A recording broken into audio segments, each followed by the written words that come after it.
Guys, അപ്പോൾ എല്ലാവർക്കും taste ടോക്സിൻ്റെ പുതിയൊരു വീഡിയോയിലേക്ക് സ്വാഗതം. അപ്പോൾ നമ്മളിന്ന് ഉണ്ടാക്കാൻ പോകുന്നത് ഏറ്റവും സിമ്പിളും അതുപോലെ ഹെൽത്തിയും ആയിട്ടുള്ള ഒരു റെസിപ്പിയാണ് മുരിങ്ങയില മുട്ടത്തോരൻ. അപ്പോൾ എല്ലാവർക്കും അറിയാവുന്ന റെസിപ്പിയാണ്. അപ്പോൾ നമുക്ക് വേഗം വീഡിയോയിലോട്ട് പോയാലോ. അപ്പോൾ അതിനായിട്ട് നമ്മൾ മുരിങ്ങയില നന്നായിട്ട് കഴുകി വൃത്തിയാക്കിയത് ഒരു കപ്പോളം എടുത്തിട്ടുണ്ട്. പിന്നീട് നമുക്ക് വേണ്ടത് തേങ്ങയാണ്. ഇത് അരമുറി തേങ്ങയുണ്ട്, ചിരകി മാറ്റി വയ്ക്കാം.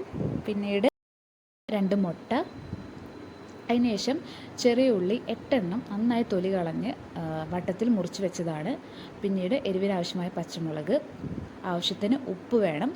ഏറ്റവും അവസാനം നമുക്ക് 2 ടേബിൾ സ്പൂൺ വെളിച്ചെണ്ണ. ഇത്രയാണ് നമുക്ക് വേണ്ട ഇൻഗ്രീഡിയൻസ് എന്ന് പറയുന്നത്. ഇനി നമുക്ക് ആദ്യം ചെയ്യേണ്ടത് തേങ്ങയും പച്ചമുളകും നന്നായിട്ട് ചതച്ചെടുത്ത് അത് ഒരു സൈഡിലോട്ട് മാറ്റി വയ്ക്കാം. ഈ ഒരു പരുവത്തിൽ നമ്മൾ അത് ചതച്ചെടുത്തിട്ടുണ്ട്, അത് മാറ്റി വയ്ക്കാം. ഇനി ഒരു ചട്ടി വെച്ച് വെളിച്ചെണ്ണ ഒഴിക്കുക. വെളിച്ചെണ്ണ ചൂടായതിന് ശേഷം ചെറിയ ഉള്ളി ആഡ് ചെയ്ത് നന്നായിട്ട് വഴറ്റിയെടുക്കാം. കരിയാതെ ഏകദേശം ഒരു ഗോൾഡൻ ബ്രൗൺ ആയി കഴിയുന്ന വരെ നമുക്ക് നന്നായിട്ട് ഇത് വഴറ്റിയെടുക്കാവുന്നതാണ്. ഏകദേശം ഈ ഒരു പരുവമാകുമ്പോൾ ഫ്ലെയിം ഒന്ന് കുറച്ച് വെച്ച് നമുക്ക് മുരിങ്ങയില ആഡ് ചെയ്യാം.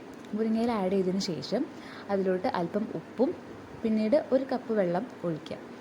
മുരിങ്ങയില വേവാൻ ആവശ്യമുള്ള വെള്ളമാണ്. ഒഴിച്ചിട്ട് നന്നായിട്ട് മിക്സ് ചെയ്ത് ഏകദേശം ഒരു 2 മിനിറ്റോളം നമുക്ക് അടച്ചു വെച്ച് വേവിക്കാം.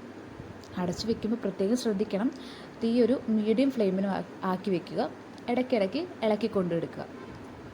ഇങ്ങനെ ഇളക്കിയതിന് ശേഷം മൂടി തുറന്ന് വെച്ച് വേവിക്കാവുന്നതാണ്. വെള്ളമൊക്കെ ഒന്ന് വറ്റി ഈ ഒരു പരുവമാകുമ്പോൾ നമുക്കതിലോട്ട് നമ്മൾ നേരത്തെ മാറ്റി വെച്ചിട്ടുള്ള തേങ്ങയുടെ മിക്സ് ആഡ് ചെയ്ത് വീണ്ടും നന്നായിട്ട് ഇളക്കി യോജിപ്പിക്കാവുന്നതാണ്.